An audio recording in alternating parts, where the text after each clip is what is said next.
chaque année apporte avec elle certaines influences qui sont liées au nombre aussi, hein, qui sont liées au nombre. Et vous voyez, l'année, parce que l'homme est créateur, vous voyez. Donc, à partir du moment où, par exemple, il établit un calendrier à partir de la naissance du Christ, et qu'il y a un décompte qui se met en place, 20, 30, 40, l'an 180, l'an 953, mais il y a une magie qui est activée. Et il y a la science, parce que tout ce qui est engendré dans le monde va entrer dans le cycle d'évolution, d'involution, dans un cycle qui est régi par les nombres.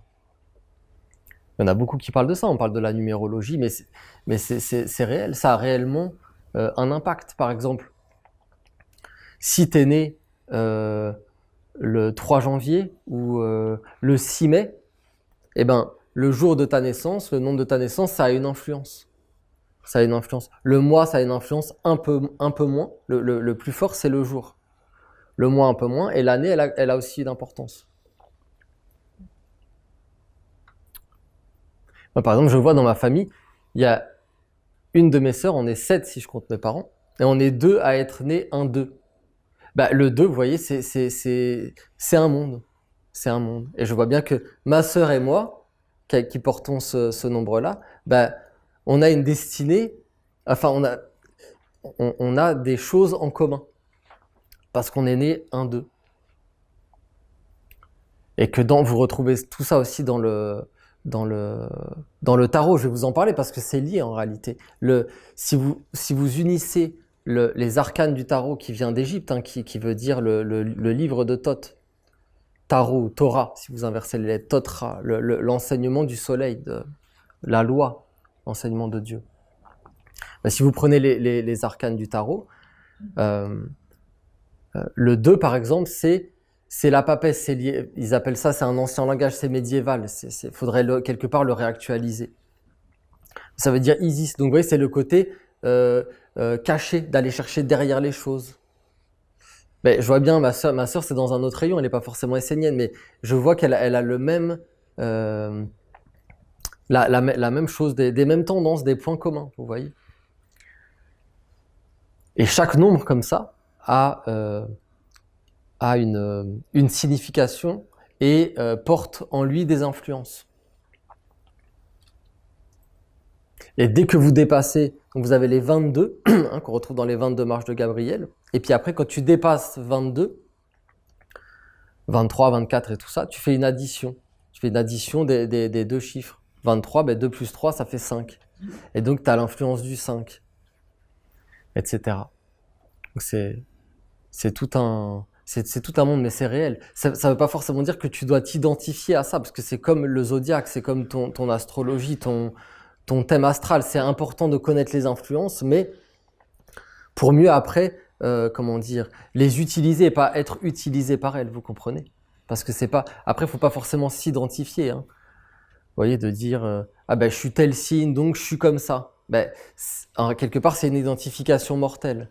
C'est bien de le savoir parce que bien sûr, ça va créer en toi une tendance qui va être là toute ta vie, mais tu dois être capable d'être plus fort que ça et de contrecarrer, de contrebalancer les influences. Et de pas dire justement je suis comme ça, parce que ça veut dire que sinon tu vas être comme dans une forme de prison. Dans telle situation, tu vas agir comme ça parce que tu as tel astre, tu as telle planète qui est liée avec telle constellation. Et du coup, t'es vécu, c'est pas réellement toi qui vis. Donc c'est bien de connaître les influences, mais faut pas s'y identifier, vous comprenez? Parce que vous avez la roue, le zodiaque avec les 12, et vous avez le signe caché qui est le 13e. C'est-à-dire, et le 13e, c'est toi, quelque part, c'est ton âme, qui est au-delà des influences. Ouais, vous voyez? Ah oui, il y a les 12, par exemple les 12 autour du Christ, et vous avez le Christ. Le Christ, c'est le 13e. Mais le 13e, c'est toi, c'est ton âme, c'est ton être véritable. Voilà. Mais donc c'est quand même important disons, ça aide. Ça aide d'avoir une connaissance des influences en action. T'es prévenu, on dit vaut mieux prévenir que guérir. Un homme averti en vaut deux. C'est-à-dire que Tu sais, donc tu vas moins subir les influences. Tu vas être toi-même, vous comprenez le commandement de Gabriel, actif et créateur. Tu laisses pas, tu ne seras pas passif et inconscient. Tu demeureras vigilant et en équilibre face aux influences qui veulent détruire la vie. Voilà, donc c'est nous qui devons être les animateurs des influences. Mais quand même, ça a une influence, ça a une incidence. Donc par exemple, vous voyez, on est dans l'année 2026 du calendrier chrétien. Donc ça fait 2 plus 2 plus 6. Ça fait 10. Vous voyez. Et 10 si vous prenez les arcanes du tarot, c'est ce qu'ils appellent la roue de la fortune, hein, qu'a donné un jeu télévisé. Mais bon, c'est bien plus grand que ça. Mais la roue de la fortune, ça veut dire la loi. Oui, c'est-à-dire la loi, on pourrait l'appeler comme ça d'ailleurs. La loi, c'est le principe du destin, des choses que tu peux pas. Si tu as semé telle chose, tu récolteras telle chose. C'est une roue qui tourne et tu peux pas.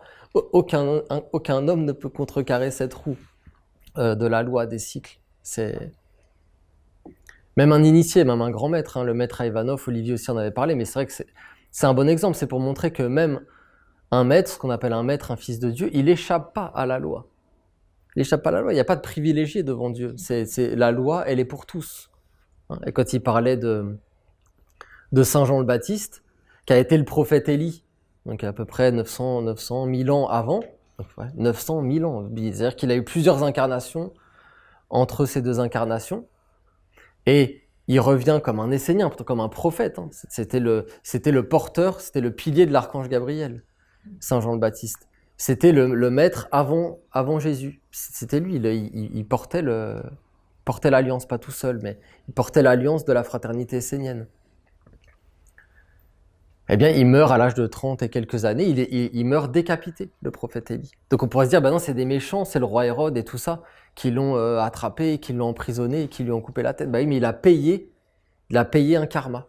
Parce que quand il avait été le prophète Élie, donc un prophète, un fils de Dieu, un fils du soleil, le prophète Élie, mais qui a fait aussi des erreurs, parce que même un maître, vous comprenez, il reste un homme. Et quand il fait ses actes d'homme, où il peut être pris même aussi par des forces, il devra aussi payer, même s'il a été un maître, vous comprenez. On se fait beaucoup d'idées, beaucoup d'illusions sur tout ça.